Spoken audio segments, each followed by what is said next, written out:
最近重温《天道》的时候，有一个细节让我感触颇深。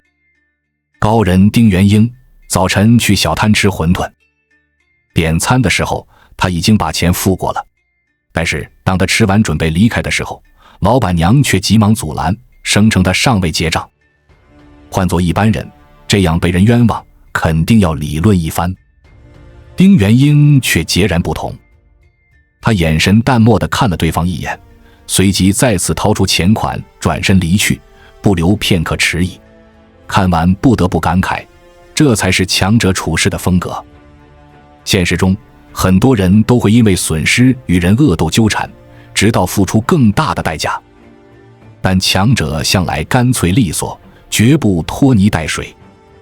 他们从不为已经失去的人事所牵绊，直接买单离场。所谓买单，不仅仅是金钱的交换，更是情感的投资，精力的付出。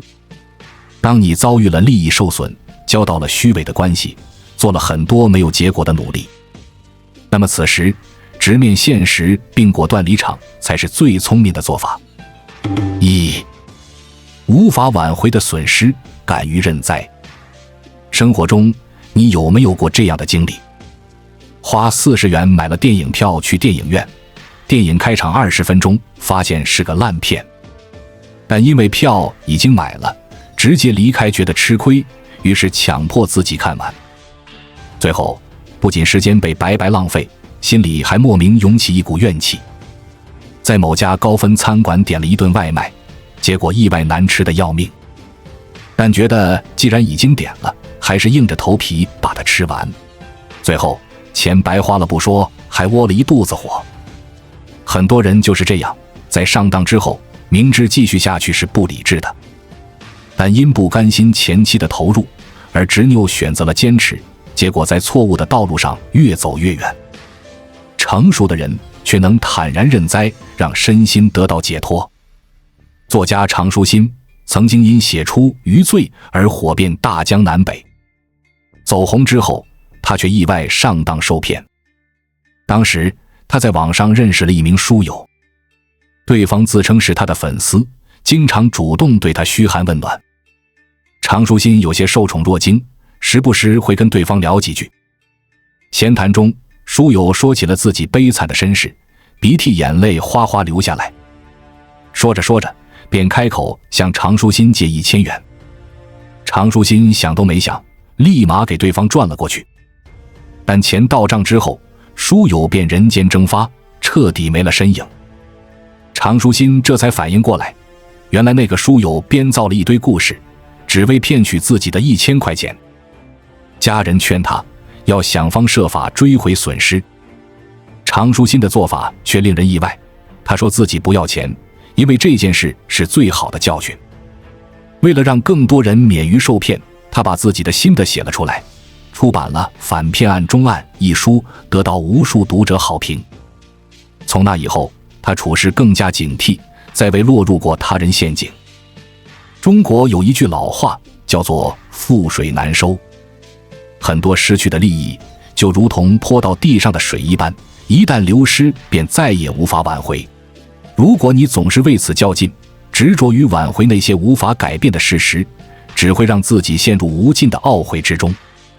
但如果你学会放下种种不甘，坦然为自己的选择买单，那么许多事情都不过是来帮助你成长的经验值。你会发现，那些吃过的亏，上过的当，都是为了让你多留一个心眼。不沉溺于失去的痛苦，不纠结无法改变的遗憾，你才能从经验中汲取教训，在人生的道路上越走越远。2、毫不值得的关系决然割舍。人生痛苦的根源是什么？无非是9个字：忘不掉，放不下，输不起。李国庆与俞渝就是如此。曾经他们是世人眼中的恩爱夫妻，却因为利益分歧大闹离婚，数次在社交平台上口诛笔伐。23年的婚姻，最终以双方在公众面前细数对方的过错，撕去对方最后一点尊严而告终。老话说，伤敌1000，自损800。两人纠缠不休，不仅没有讨到一点好，反而沦为了众人茶余饭后的谈资。电影《纵横四海》里有一句话：有些人事一旦过去，最好的方式就是一走了之。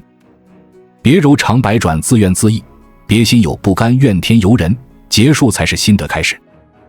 一段无法挽回的感情，越是纠葛，伤得越深。果断告别，才能换来新生。在我们进一步探索之前，我们有一个激动人心的消息要告诉大家，我们已经开通会员功能了。现在您可以加入我们的会员大家庭，享受会员专属影片和更多独家内容。别忘了关注才知道，并点击小铃铛，我们将继续揭示更多关于金钱的真相，祝你迅速实现财务自由。多年前，作家苏青遇见了一个男人李钦，他们一见倾心，很快结为夫妻。可婚后，李钦却很快暴露了自私自负的本性。家中无米，妻子要生活费的时候，李钦竟会狠心甩给他一巴掌，让他自己去赚钱谋生。妻子要读书写作，尝试赚取稿费时，李钦又觉得这是对自己极大的侮辱。因为有志气的男人，没有一个愿意让太太爬在自己的头上显本领。到了战乱时期，他甚至会抛下妻子和刚出生的孩子，独自逃生。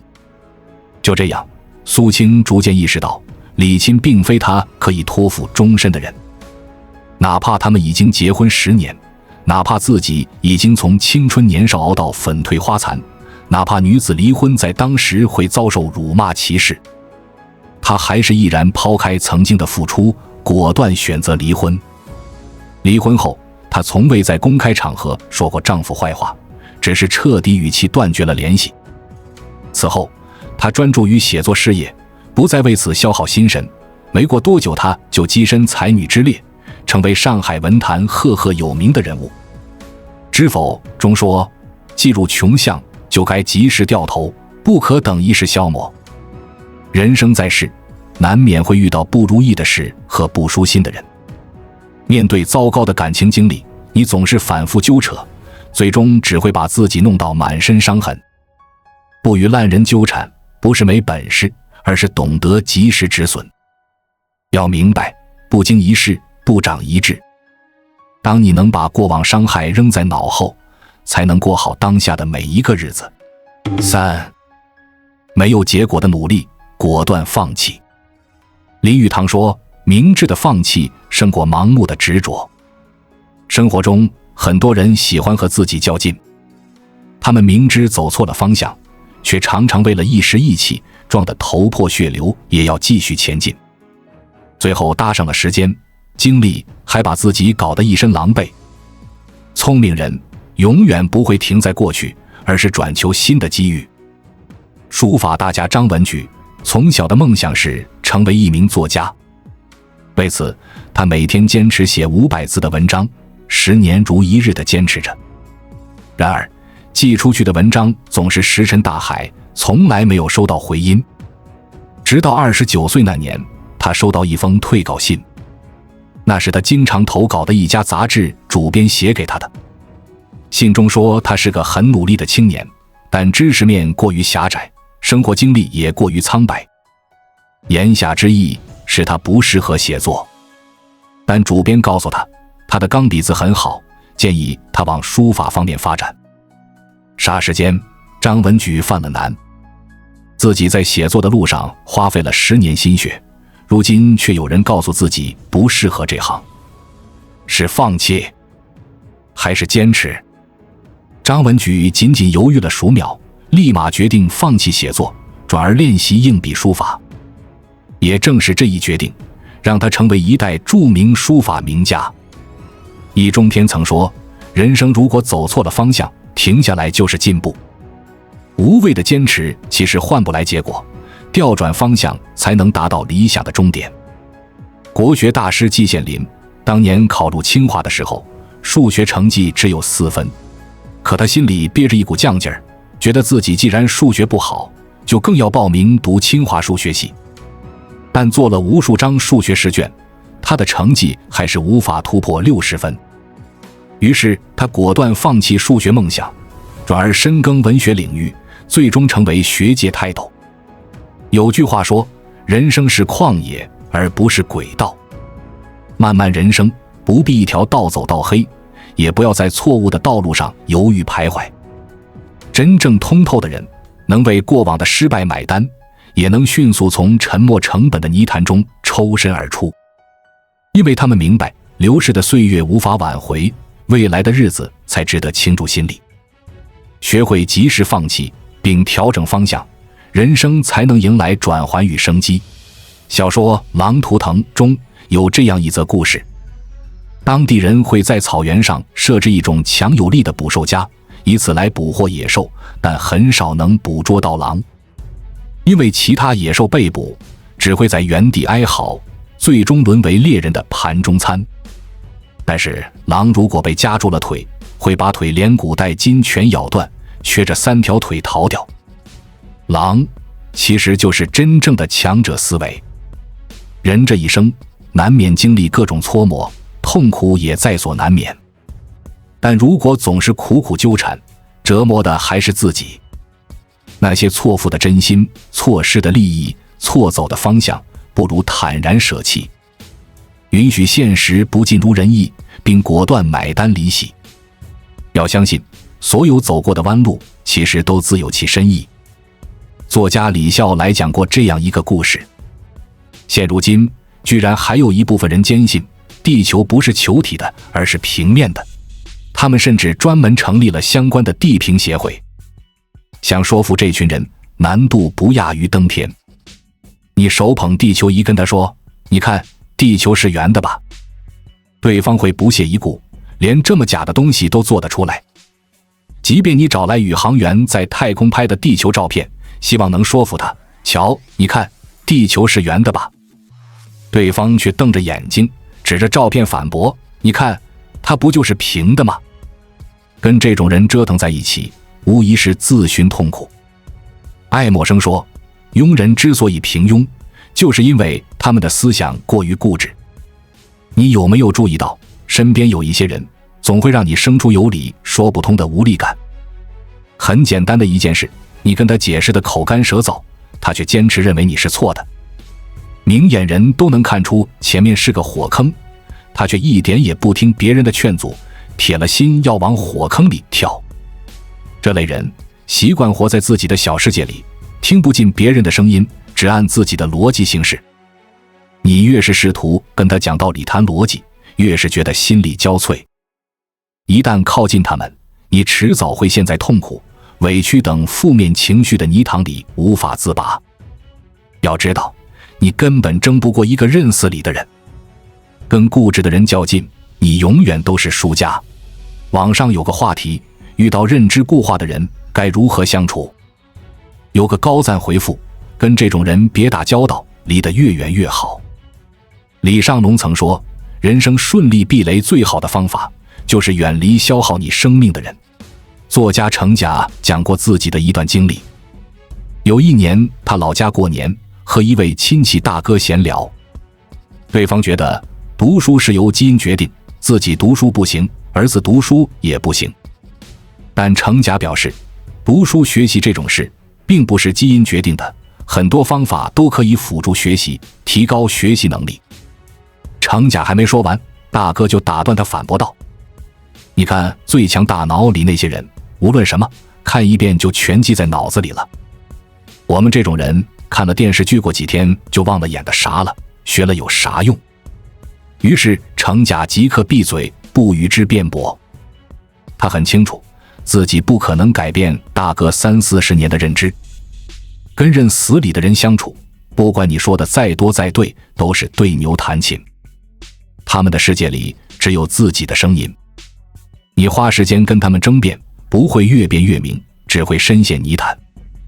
对付固执的人，最聪明的做法便是转头就走。2006年，德国汉学家顾彬曾接受德国之声的访问。访谈中，他却当场评价中国作家相互看不起，中国当代文学是垃圾。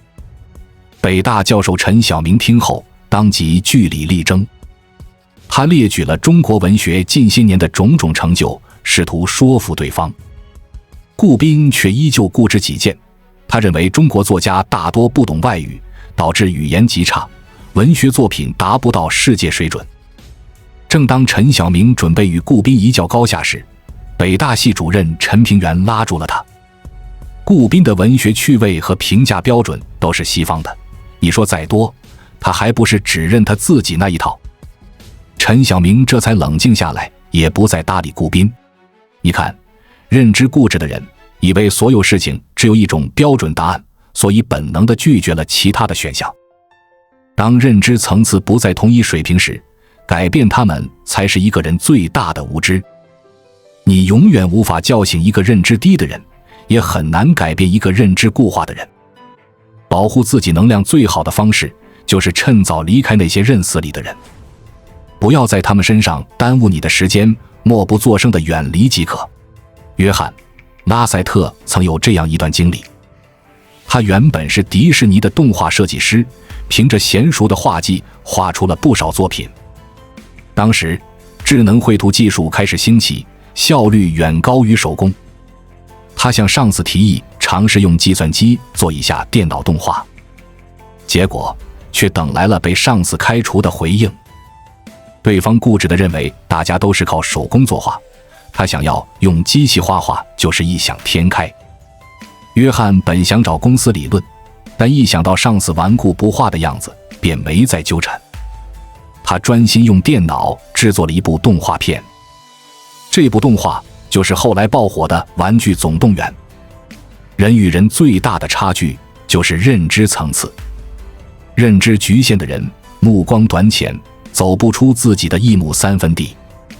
比起费力说服对方，把有限的时间用来提升自己来得更有意义。文学家胡适刚受聘北大教授时，便在文学界做出一个改革，主张以白话文代替文言文。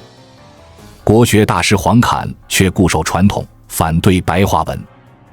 他曾对胡适说，你要真心提倡白话文，就不该叫胡适，应该改名叫胡到哪里去。课堂上论及文言文与白话文的优劣时，黄侃甚至举例说，胡适在老家的太太死了，家人发电报通知胡适本人，若用文言文仅需4字七丧速归即可，但是如果用白话文就要写你的太太死了，赶快回来呀，足足11个字，电报费要比文言文贵出2倍。胡适听后笑而不语，从始至终都没有争辩一句。他把所有精力都投注在白话文运动中，推广活的文学。后来他创作的《白话文学史》一经问世，便得到了文学界的极高赞誉。作家李小艺曾说，很多人的认知水平之低都不值得咱们生气，所以对方水准越差，我就越客气，想办法还自己一个清净。余生很贵，你只需要走好自己的路，默默修炼自己。当你不再被无谓的人和事偷走你的时间，才能真正成为完整的自己，到达人生的更高层。作家周乐提出过一个底层影响因子的概念。当你面对那些思维层次比你低的人时，即使你费尽口舌，对方也听得毫无头绪。相反，你很容易受对方影响，主动拉低自己的层次，融入对方的圈层。久而久之，你不知不觉成为了他们中的一个，在低水平认知里循环。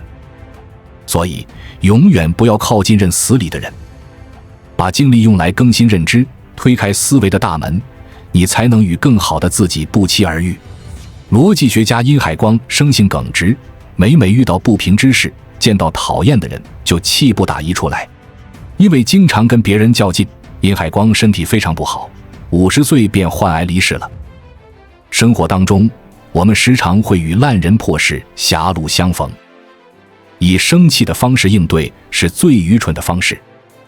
对那些不讲道理的人，最高级的惩罚是沉默，最有力的报复是无视。不回应才是最高级的回应。著名学者资中云在一次演讲中谈及国外文化差异，这时一位男士突然站出来指责他崇洋媚外，资中云没有加以理会，结果那位男士更加气急败坏，开始大声辱骂资中云。紫中云知道那位男士是在故意找茬，所以依旧保持沉默。最后，那位男士见没人搭理自己，悻悻地离开了演讲现场。心理学上有个著名的公交车实验，如果人生是辆公交车，你是司机，试想一下，当上了一些咒骂你的乘客，你会怎么做？吵完了才走，势必耽误行程。如果不予理会，一直往前开，你会发现这不过是路上的小插曲。开车如此，人生也如此。任何消耗你的人和事，多看一眼都是你的不对。别理，别问，别起任何波澜，以沉默回应就是最高级的回应。作家双雪涛以前是一位银行职员，当时那个年代，这份稳定而体面的职业是许多人梦寐以求的。双雪涛却为了写小说向领导提了离职，这也是这家银行成立20多年来第一次有人主动提辞职，一时间引起轩然大波。领导气得直跳脚，街坊邻居议论纷纷，有同事甚至出言讥讽：你先别着急回家写小说，你先去医院看看脑子是不是有病，是不是精神出了问题。双雪涛对此一直不做回应。离职后，他两耳不闻窗外事，把精力和时间都花在创作小说上。仅仅3个月，《天无手记》就诞生了。随后不到2年的时间里，他又连续写了10几部中短篇小说，名声大噪。黄庭坚曾说：万言万当，不如一默。别人的挑衅，你不理不睬，反而会让对方无地自容；别人的嘲笑，你只需要保持沉默，做好自己该做的事，所有人都会闭嘴。沉默虽然没有声音，却是对看不惯你的人最好的惩罚。2. 不报复才是最有力的报复。生活中遇到有人无端挑衅，你是激烈回击，与之打一架，还是默默绕开？遇到没来由的恶意，你是苦苦纠缠，还是置之不理？很多人在遭遇突如其来伤害时，第一反应往往是以牙还牙。可真当你这么做后，就会发现不仅得不到想要的，反而搭上了自己宝贵的精力。对那些为难你的人，伤害你的人，不报复才是最有力的报复。说2个故事，一个是小说《错恨》里的中药厂女工赵燕子。赵燕子的丈夫因意外离世，一个好好的家变得摇摇欲坠。雪上加霜的是，她在厂里的处境也越发艰难。有位田厂长总是故意给她使绊子，同事们干完活都可以回家，田厂长唯独留他加班。同事们都涨了工资，唯独他的工资一直涨不了。赵燕子对田厂长恨得咬牙切齿，也不再专心工作，整日咒骂田厂长，寻思着怎么报复。然而他的愤怒并未影响田厂长丝毫，报复计划也因各种原因无法实施。最后他憎恨的人依旧过得风生水起，而他自己在无尽的怨恨中变得扭曲，后来突发心梗住进了医院。另一个故事关于作家沈从文。沈从文曾收画家范曾为徒，2人私交甚好。可特殊时期，范曾为了邀功，第一个跳出来指责沈从文牛鬼蛇神，有严重的错误，还罗列了各种莫须有的罪名。沈从文被下放干校改造，吃尽了苦头。很多朋友都为他鸣不平，谴责范曾是中山狼。可沈从文从头到尾都对此事置之不理，相反，此后10多年时间，他全身心投入古代服饰这一空白领域研究。沈从文得到平反后，第一时间就出版了巨著《中国古代服饰研究》，轰动了学术界。这2个故事都起源于别人的恶意伤害，但前者执意纠缠，最终拖垮了自己，而后者却选择无视，不给烂人再次伤害自己的机会。弘一法师曾说，远离是对伤害最大的鄙视。耗费时间憎恨别人，是变相的在惩罚自己。这个世界上，有些人根本不值得浪费任何感情，哪怕是愤怒的感情。你要做的是无视他，把把它甩得远远的。等你到达一定高度的时候，那些曾经讨厌的人连背影都消失不见了。莫言获得诺奖后，在文坛引起轰动，但随之而来的是铺天盖地的贬低和无穷无尽的恶意。他从不将这些放在心上，只写了一副对联表达自己的心境。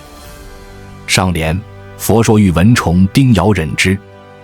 下联：我说与小人追骂乐之。横批：不抓不挠。对那些别有用心的人，不回应才是最高级的回应，不报复才是最有力的报复。让讨厌的人慢慢淡出你的生活，专注提升自己，就是你最好的反击。关注我，我是才知道，带你解锁更多金钱的真相。